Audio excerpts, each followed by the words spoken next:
ہم اپنے احساسات یعنی فیلنگز کے بھی ذمہ دار ہیں۔ کئی لوگ اس بات سے متفق نہیں ہوتے اور کہتے ہیں کہ ان کو اپنی فیلنگز پر اختیار نہیں ہے، اور اگر ہم اپنے منفی یا مثبت جذبات کا اظہار نہ بھی کریں تب بھی احساسات تو اندر موجود رہتے ہیں۔ میں اتفاق کرتی ہوں، لیکن اکثر اوقات ہمارے احساسات ہماری سوچ سے نکلتے ہیں۔ سوچوں کو بدل کر احساسات کو بدلنا ممکن ہے۔ میں اس کی وضاحت کرتی ہوں۔ میرے ایک لیکچر کے بعد ایک خاتون میرے پاس آئیں اور کہنے لگیں کہ وہ اس بات سے متفق نہیں ہے کہ احساسات یا فیلنگ بدلی جا سکتی ہیں۔ اس نے بتایا کہ اس کے خاندان میں ایک عورت ہے جسے وہ پسند نہیں کرتی۔ وہ اس عورت کو تقریباً 3 سال سے جانتی ہیں اور چاہے وہ کتنی ہی خوش کیوں نہ ہو، جیسے ہی اس عورت کو دیکھتی ہیں ان کا موڈ آف ہو جاتا ہے۔ ہم شعوری یا لاشعوری طور پر لوگوں اور چیزوں کے بارے میں جو عکس یا امیج اپنے دماغ میں بناتے رہتے ہیں وہ ہمارے رویوں کو متاثر کرتے ہیں۔ میں اس بات پر یقین نہیں کرتی کہ کوئی کسی کو بغیر وجہ کے ناپسند کرتا ہو۔ اس خاتون نے مجھے بتایا کہ جب پہلی دفعہ میں نے اس عورت کو دیکھا تو میرے احساسات منفی نہیں تھے۔ اسے اس پر رشک آیا کیونکہ وہ عورت خوبصورت، دراز قد، اسمارٹ اور اپنی عمر جو کہ 35 سال تھی سے بہت چھوٹی نظر آتی تھی۔ یہ ان کی پہلی ملاقات تھی جو ایک محفل میں ہوئی۔ وہ متاثر کن شخصیت کی حامل اور اچھی گفتگو کرنے والی خاتون تھی۔ پارٹی میں 2 دفعہ اس نے اس عورت کو اپنے خاوند سے گفتگو کرتے دیکھا تو اس کے حسد کے احساسات میں شدت آ گئی۔ کھانے کے دوران 2 بار اس نے اس کے خاوند کو کوئی ڈش پکڑائی۔ کھانے کے بعد کافی پیتے ہوئے اس نے اپنی باتوں اور خاص طور پر امریکہ میں اپنے 5 سالہ قیام کے تجربات بتانے میں لوگوں کو محو کیے رکھا۔ یہ خاتون جانتی تھی کہ وہ عورت اور اس کا شوہر امریکہ میں سیٹل تھے۔ اب خاتون واپس آ گئی ہیں اور اس کا شوہر بھی جلد ہی آ جائے گا۔ تب سے اب تک وہ اس عورت سے بہت نفرت کرتی ہیں، اور اگر اسے پتہ چل جائے کہ وہ کسی پارٹی میں آ رہی ہیں تو یہ وہاں جانے سے گریز کرتی ہیں۔ اس کے بعد کچھ نہیں ہوا، لیکن آخر یہ سب کیوں ہوا؟ کمپیوٹر کی ہارڈ ڈسک کی طرح ہمارا ذہن بھی سوچوں کو جمع کرتا ہے۔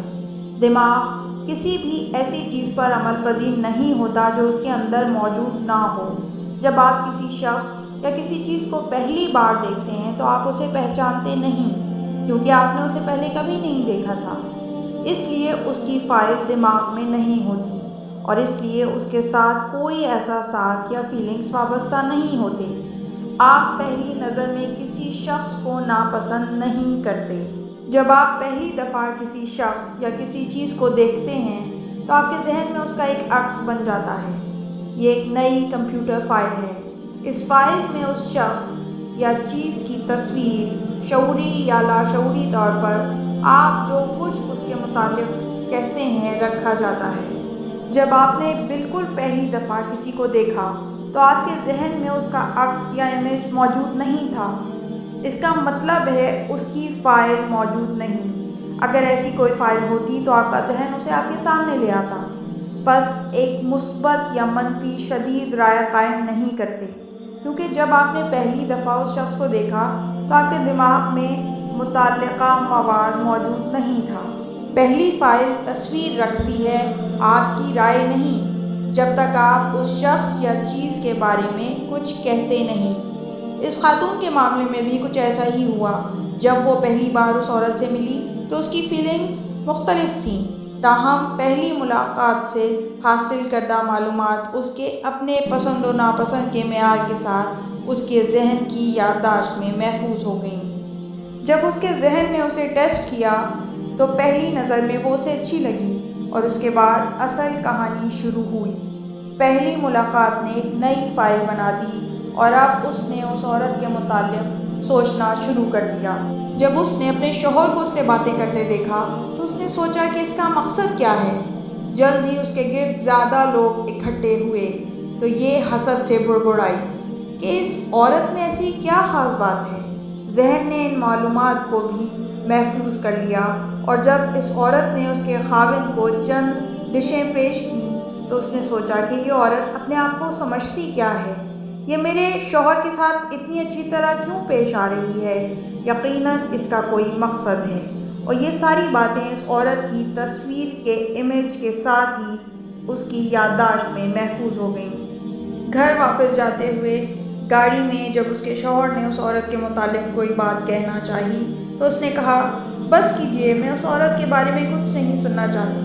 اس کے بعد اس نے جب بھی عورت کے متعلق سوچا ہمیشہ نفرت سے سوچا۔ 6 ماہ بعد انہیں پھر ایک دعوت پر مدعو کیا گیا تو اس نے فوراً میزبان سے پوچھا کہ وہ عورت تو نہیں آ رہی۔ بعد میں اس نے اپنے شوہر سے کہا، مجھے تو اس عورت کی کہانیاں سننے میں کوئی دلچسپی نہیں ہے، اس لیے ہم میں سے کوئی بھی پارٹی میں نہیں جائے گا۔ 3 ماہ بعد اس نے اپنی دوستوں کو گھر بلایا اور تقریباً 1 گھنٹے یہ لوگ اس عورت کی برائیاں کرتے رہے۔ اس عورت کے بارے میں جتنی معلومات بھی اس کے دماغ میں جمع ہو رہی ہیں وہ سب منفی معلومات ہیں۔ یہ جب بھی اس کے متعلق سوچتی اس کا موڈ آف ہو جاتا۔ اسے کہتے ہیں اعصابی تعلق یا نیورو ایسوسیشن۔ يا أيها الذين آمنوا اجتنبوا كثيرا من الظن إن بعض الظن إثم ولا تجسسوا ولا يغتب بعضكم بعضا أيحب أحدكم أن يأكل لحم أخيه ميتا فكرهتموه واتقوا الله إن الله تواب رحيم۔ ایمان والوں، اکثر گمانوں سے اجتناب کرو کہ بعض گمان گناہ کا درجہ رکھتے ہیں، اور خبردار ایک دوسرے کے عیب تلاش نہ کرو اور ایک دوسرے کی غیبت بھی نہ کرو، کہ کیا تم میں سے کوئی اس بات کو پسند کرے گا کہ اپنے مردہ بھائی کا گوشت کھائے؟ یقیناً تمہیں اس سے کراہت آتی ہے، تو اللہ سے ڈرو کہ بے شک اللہ بہت بڑا توبہ کا قبول کرنے والا اور مہربان ہے۔ کسی ہائی وے پر ڈرائیونگ کرتے ہوئے آپ CD پلیئر یا ریڈیو پر میوزک سن رہے ہوں، اس کے ساتھ آپ جو بھی کریں یا سوچیں گے وہ ساری چیزیں اس میوزک کے ساتھ آپ کے ذہن میں محفوظ ہوں گی۔ آپ نے گانا سنتے ہوئے کسی دوست کے متعلق سوچا، آپ کے ذہن نے گانے اور دوست کے درمیان ایک تعلق قائم کر دیا۔ اب آپ جب بھی وہ گانا سنیں گے آپ کو وہ دوست بھی یاد آئے گا۔ اس خاتون نے بھی یہی کچھ کیا۔ اس خاتون کے ساتھ بھی یہی کچھ ہو رہا تھا جس نے دوسری عورت کی ظاہری وضع و قطع کے ساتھ ایک منفی تعلق قائم کر کے پھر اسے ایک طرف رکھ دیا۔ اگر اس خاتون کی سوچ مثبت ہوتی تو صورتحال اس کے بالکل برعکس ہوتی۔ یہ کہانی ظاہر کرتی ہے کہ کس طرح ہماری سوچیں ہمارے احساسات پر اثر انداز ہوتی ہیں۔ پہلی نظر میں کسی کو پسند یا ناپسند کرنے کی دلیل کیا ہے، اس مثال سے واضح ہو گئی ہوگی۔ اعصابی تعلقات یا نیورو ایسوسیشنز خود بخود بنتے ہیں۔ جو کچھ آپ کہتے یا سوچتے ہیں آپ کے ذہن میں موجود فائل کا حصہ بن جاتا ہے، اور جب تک آپ اسے تبدیل کرنے کی شعوری کوشش نہ کریں وہی رہتا ہے۔ بس کسی چیز کی طرف دیکھتے یا سوچتے ہوئے اپنے الفاظ اور سوچوں کا دھیان رکھیں تاکہ آپ لاشعوری طور پر غلط تعلقات قائم نہ کر لیں۔ کوئی بھی چیز اچھائی یا برائی کے زمرے میں نہیں آتی۔ جو شخص آپ کو اچھا لگتا ہے وہ کسی دوسرے کو برا لگ سکتا ہے۔ یہ اعصابی تعلقات ہیں جو آپ کے ذہن میں تعمیر ہوتے ہیں۔ وما يتبع أكثرهم إلا ظنا إن الظن لا يغني من الحق شيئا إن الله عليم بما يفعلون۔ اور ان کی اکثریت تو صرف خیالات کا اتباع کرتی ہے، جبکہ گمان حق کے بارے میں کوئی فائدہ نہیں پہنچا سکتا۔